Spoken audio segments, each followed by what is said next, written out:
বাংলাদেশের এক কওমি মাদ্রাসার ছাত্র, সে তরিক ইলাল কোরআন একটা বই নিয়ে আসছে আমার কাছে।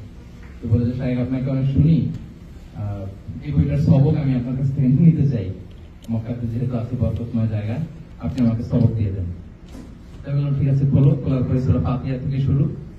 তাকেও এই সময় বসে বসে 10 মিনিটে ফাতিহার ব্যাপারে আমি যা বলেছি, আমি এখানে বসে বসে ভাবলাম যে আপনাদের জন্য এটা রেলেভেন্ট হতে পারে, গুরুত্বপূর্ণ হতে পারে, যেহেতু এই সূরাটা আমরা প্রতিদিন পড়ি। এটার সরল অনুবাদ, এটার অর্থ বা সংক্ষিপ্ত ব্যাখ্যা আপনারা হয়তো অনেকেই কম বেশি জানেন। তারপর রিমাইন্ডার, ওয়াযাক্কির ফাইন্না যিকরা তানফাউল মুমিনিন। আল্লাহ তাআলা বলেছেন যে রিমাইন্ডার দাও, তাহলে এটা বিশ্বাসীদের অনেক কাজে দেয়। তো সূরাতুল ফাতিহা আমাদের সকলেরই মুখস্থ, তাই না? মুখস্থ সবার। মজার ব্যাপার হচ্ছে আমাদের অনেক হিন্দু ভাইদেরও এই সূরাটা মুখস্থ।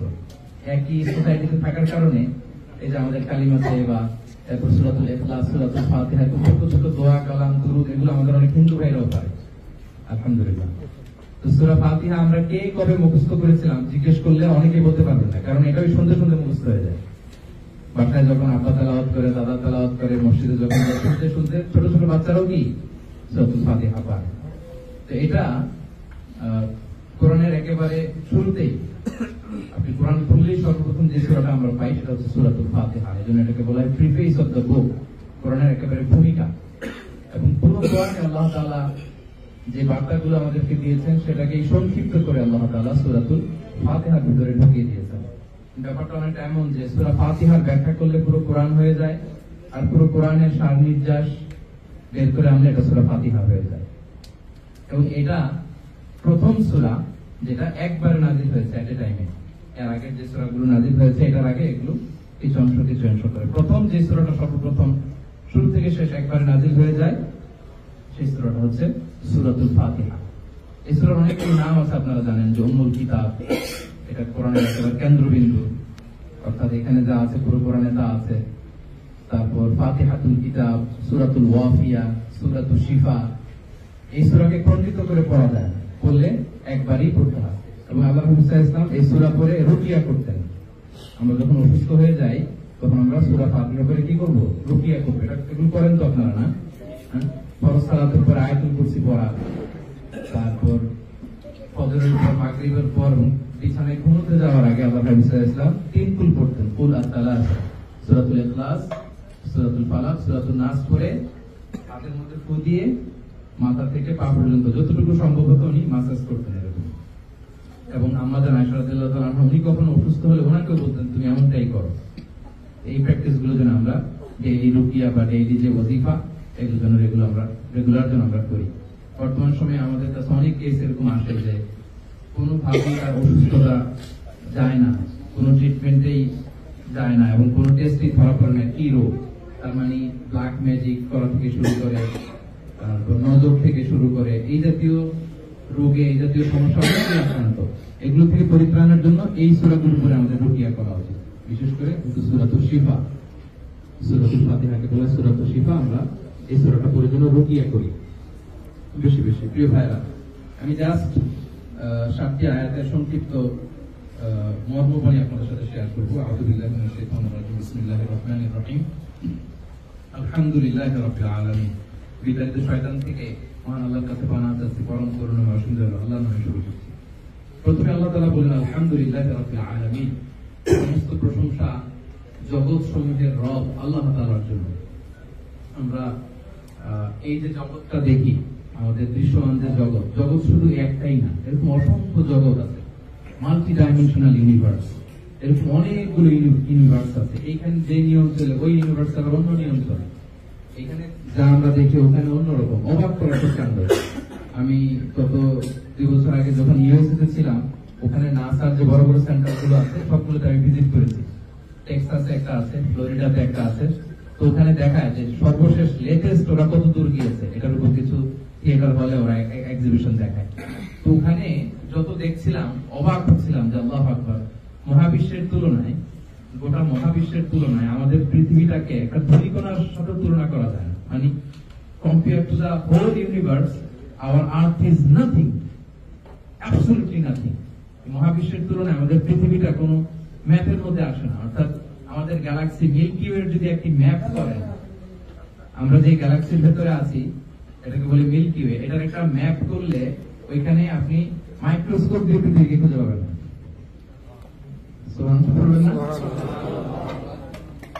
মাইক্রোস্কোপ দিয়ে পৃথিবীকে খুঁজে পাওয়া যাবে না, মিল্কি ওয়ে যদি একটা ম্যাপের মধ্যে নিয়ে আসা হয়। চিন্তা করেন এরকম কত লক্ষ কোটি মিল্কি ওয়ে আছে আমরা জানি না, কত দূর যে আছে। এগুলো নিয়ে আমার কিছু আলোচনা আছে, scientific indications of the Holi Quran, natural phenomena নিয়ে কোরআনে যা যা বলা হয়েছে, এগুলো তাফসীর আমরা বিভিন্ন সময় করেছি। এই যে রব্বুল আলামিন, জগৎ সমূহের রব তিনি, শুধু পৃথিবীর না, শুধু সৌরজগতের না, শুধু মিল্কি ওয়ে না, আমরা যে ইউনিভার্সে আছি এই জগতে না, এরকম হাজারো কোটি জগৎ আছে। আর এই সব জগতের ঘটনা হচ্ছে প্রথম আকাশের নিচে, এগুলো প্রথম আকাশের নিচের ঘটনা। ঊর্ধ্ব জগতের ঘটনাগুলো একটা চেয়ে একটা বড়, এগুলো অবাক করার সত্যান্ত। আল্লাহ বলেন এরকম যত জগৎ আছে তোমাদের জানা না জানা, এই সব জগতের রব হচ্ছে আমি। রব, রব শব্দটা অনেক ব্যাপক। রব হচ্ছে এমন সত্তা মহাবিশ্বের যেখানে যেটা যতটুকু যেভাবে প্রয়োজন মুহূর্তে যিনি ততটুকু দিতে পারেন, তিনি হচ্ছেন রব। আমাদের যার যেরকম সাস্টেন্স দরকার, যে বয়সে দরকার, প্রাণীগুলোর যেরকম দরকার, মৎস্যকুল, বৃক্ষকুল, পক্ষীকুল, যার যেখানে যেটা যেভাবে যতটুকু লাগে তাকে সেটা সেভাবে যখন যিনি দিয়ে দিতে পারেন তিনি হচ্ছেন কি রব। এবং এই রবের স্বীকৃতি দিয়ে আমরা এসেছি, তিনি যে আমাদের রব। আমরা যে আলামুল আরওয়াহে ছিলাম, রূহের জগতে, তিনি আমাদেরকে জিজ্ঞেস করেছিলেন আলাস্তু বিরাব্বিকুম, আমি কি তোমাদের রব নই? হ্যাঁ, আমরা বলেছিলাম ক্বালু বালা, হ্যাঁ আল্লাহ অবশ্যই আপনি আমাদের রব। এই কমিটমেন্ট কিন্তু দিয়ে এসেছিলাম। তার মানে রূহের জগৎ থেকেই এই রবের সাথে আমাদের পরিচয় আছে। এই জন্য আমাদের অনেক অমুসলিম ভাইদেরকে আমরা যে ফিতরাতের কথা বলি, আমাদের ফিতরাত হচ্ছে ইসলাম। কুল্লু মাউলুদিন ইউলাদু আলাল ফিতরা, প্রত্যেক নবজাতক সন্তান ফিতরাতের উপর জন্মগ্রহণ করে। মানে ইসলাম আমাদের ব্রেইনে সে আগে থেকে ইনস্টল করে দেওয়া। ফলে কেউ যদি অমুসলিম ঘরেও জন্মায়, তার কাছে সুন্দরভাবে যদি ইসলামকে প্রেজেন্ট করা যায়, সে ইসলামকে ধরে ফেলে, চিনে ফেলে। কারণ তার কাছে এটা এলিয়েন মনে হয় না, চেনা চেনা লাগে, বড় আপন লাগে ইসলামের কথা। ইসলামের যে শিক্ষা, এটা মানুষের ফিতরাত, মানুষের মেজাজ, রুচি, আচরণের সাথে বেশ যায়। ফলে অনেক খ্রিস্টান, অনেক ইহুদি বোনদেরকে, ভাইদেরকে যদি আমরা ইসলামের দাওয়াত দেই, বেশি সময় লাগে। হুট করে তাদের যে আলাস্তু বিরাব্বিকুম ক্বালু বালা, ওই যে কমিটমেন্ট করে আসছে, তার কাছে ইসলাম বড় চেনা চেনা লাগে, খুব আপন আপন লাগে। ফলে সে ইসলামকে গ্রহণ করে ফেলে। তো এই রবের স্বীকৃতি প্রথমে আমরা দিয়ে আসছি কোথায়? রূহের জগতে। আওয়াজ করে বলেন তো কোথায়? আলামুল আরওয়াহে দিয়ে আসছি। আবার এই দুনিয়াতে এসেও যেন রবকে ভুলে না যায়। কোরআনে অনেক আয়াতে আল্লাহ তাআলা এই শব্দটা উল্লেখ করে বলেছেন যে দোয়া করো, রব্বানা আতিনা ফিদ দুনিয়া হাসানা ওয়া ফিল আখিরাতি হাসানা ওয়া কিনা আযাবান নার। সেজদায় যে আমরা কি বলি? সুবহানা রাব্বিয়াল আ'লা। এই রব শব্দটা থাকে সব জায়গায়। আবার তাহলে আলামুল আরওয়াহে আমরা রবের সাথে পরিচিত হয়েছি, আলামুল দুনিয়াতে আমরা রবকে ভুলে যাইনি। আবার আলামুল বারজাখেও আমাদের প্রথম প্রশ্ন হচ্ছে রব কি? কবরে সর্বপ্রথম যে প্রশ্নটা জিজ্ঞেস করা হবে, কি প্রশ্ন বলেন তো দেখি সবাই? আর রব, তোমার রব কে? ওই রব দিয়ে আল্লাহ বললেন প্রথম পরিচয়। আল্লাহ প্রথম পরিচয় দিলেন যে তিনি হচ্ছেন রব। আলহামদুলিল্লাহি রাব্বিল আলামিন, সমস্ত প্রশংসা ওই আল্লাহ যিনি হচ্ছেন রব, রাব্বিল আলামিন, জগৎ সমূহের রব। আলহামদুলিল্লাহ, এই যে হামদ শব্দটা, আল্লাহর প্রশংসা, এই পৃথিবীতে সবচেয়ে বেশি আল্লাহর প্রশংসা করেছে আল্লাহ রাসূল সাল্লাল্লাহু আলাইহি ওয়াসাল্লাম। আল্লাহ হাবিব সাল্লাল্লাহু আলাইহি ওয়াসাল্লামের চেয়ে বেশি প্রশংসা আল্লাহ তাআলা কি এই পৃথিবীতে কেউ করতে পেরেছে বলেন? এজন্য ওনার নাম কি ছিল? মুহাম্মদ। ওনার নাম কি ছিল? মুহাম্মদ। আরেকটা নাম কি ছিল? আহমদ। সবচেয়ে বেশি আল্লাহ প্রশংসা করেছে, সবচেয়ে বেশি প্রশংসিত। এখন ওনাকে যে গালি দিবে মক্কার কুরাইশরা, ওইটা দিয়েও বেশি সুবিধা করতে পারত না। বলতে হইতো যে মুহাম্মদ হচ্ছে সাহেব। এটা গালি দিতে গেলে প্রথমে আগে প্রশংসা হয়ে যেত, মুহাম্মদ বলে তো প্রশংসা হয়ে যায়। প্রশংসিত লোকটা জাদুকর, প্রশংসিত লোকটা গণক, প্রশংসিত লোকটা মিথ্যাবাদী, প্রশংসিত লোকটা এমন এমন। এরকম গালি দিতে গেলেও প্রথমে কি করা লাগতো? প্রশংসা করা লাগতো। এজন্য মুহাম্মদ না বলে তারা ডাকতে আরম্ভ করলো মুজাম্মাম। অনেকে মুহাম্মদ না বলে মুজাম্মাম ডাকতো। সেই জান্নাতেও কিয়ামতের দিন আল্লাহর হাবিব সাল্লাল্লাহু আলাইহি ওয়াসাল্লাম এই প্রশংসার একটা পতাকা নিয়ে জান্নাতের দিকে ছুটবেন। রাসূল সাল্লাল্লাহু আলাইহি ওয়াসাল্লামের হাতে একটা পতাকা থাকবে, এই পতাকার মধ্যে লেখা থাকবে এই প্রথম শব্দটা সূরাতুল ফাতিহা, আলহামদুলিল্লাহ, লিওয়াউল হামদ। প্রশংসার পতাকা নিয়ে তিনি প্রথমে আমাদেরকে নিয়ে জান্নাতে যাবেন। আমরা যেন ওই দলের অন্তর্ভুক্ত হতে পারি। তিনি যখন জান্নাতে যে কোরআন আনবেন, ফেরেশতা বলবে কে? আল্লাহ হাবিব সাল্লাল্লাহু আলাইহি ওয়াসাল্লাম বলবেন আমি মুহাম্মদ। তখন ফেরেশতা বলবে ঠিক আছে, আপনার জন্য খোলা যাবে, কারণ আপনি আসলেই যেন প্রথমে খোলা হয় এই আদেশ আমাদেরকে দেওয়া হয়েছে। আলহামদুলিল্লাহ রাব্বিল আলামিন, সকল প্রশংসা ওই আল্লাহ তাআলার জন্য যিনি হচ্ছেন রাব্বিল আলামিন, জগৎ সমূহের রব। ওভারঅল একটা ধারণা পেয়ে গেছেন না? আর আরব দেশে থাকার কারণে এগুলো তো আপনাদের অনেকটা জানা, শব্দগুলো অনেকটা জানা। দ্বিতীয় আয়াতে আল্লাহ তাআলা বলেন আর রহমানির রহিম, তিনি অতীব দয়ালু, অতীব মেহেরবান। দুইটার অর্থ একই, দয়ালু, কিন্তু রহমানটা হচ্ছে দুনিয়ার জন্য আর রহিমটা হচ্ছে আখিরাতের জন্য। দুনিয়াতে ওনার দয়া এত ব্যাপক, এখানে আল্লাহ বাদ বিচার করেন না, সবার প্রতি দয়া করেন। মুসলিমের প্রতিও দয়া করেন, অমুসলিমদের প্রতিও দয়া করেন। আমরা যেমনি আল্লাহর পক্ষ থেকে সাস্টেনেন্স পাই, রিজিক পাই, কাফিররা কি পায় না দুনিয়াতে? তারা তো করে বেঁচে থাকে, ঠিক না বলেন? কারণ আল্লাহর দয়া দুনিয়াতে এত ব্যাপক যে আল্লাহ তাআলা মুসলিম, অমুসলিম, বিশ্বাসী, অবিশ্বাসী নির্বিশেষে সবার প্রতি তিনি দয়া করেন। কিন্তু আখিরাতে এটা করবেন না। আখিরাতের জন্য তিনি রাহিম, তিনি শুধু বিশ্বাসীদের উপরই দয়া করবেন। আর রহমান এই শব্দটা আল্লাহ তাআলা আল্লাহ নামের পরে সবচেয়ে গুরুত্বপূর্ণ একটা নাম। আমরা জানি যে আল্লাহর অনেকগুলো সুন্দর সুন্দর নাম আছে। ইন্না লিল্লাহি তিসআতা ওয়া তিসঈনা ইসমা, আল্লাহর 99টা সুন্দর সুন্দর নাম আছে। আল্লাহ শব্দের পরে আল্লাহর সবচেয়ে গুরুত্বপূর্ণ নাম হচ্ছে আর-রহমান। সবচেয়ে গুরুত্বপূর্ণ নাম কি? আল্লাহ তাআলা কোরআনে ইরশাদ করেছেন কুল ইদউল্লাহ আও ইদউর রহমান আইয়াম্মা তাদউ ফালাহুল আসমাউল হুসনা, তোমরা আমাকে আল্লাহ নামে ডাকো কিংবা রহমান নামে ডাকো, আমার অনেক সুন্দর সুন্দর নাম আছে। আবার অন্য আয়াতে আল্লাহ তাআলা বলেন, যখন কুরাইশদেরকে বলা হলো ওয়া ইদা কিলা লাহুম উসজুদু লির-রহমানি ক্বালু ওয়া রহমান, তাদেরকে যখন আল্লাহ সাল্লাল্লাহু আলাইহি ওয়াসাল্লাম বললেন যে তোমরা রহমানের জন্য সিজদা করো, কার জন্য? রহমানের জন্য। তখন তারা বলল যে ক্বালু ওয়া রহমান, রহমান আবার কে?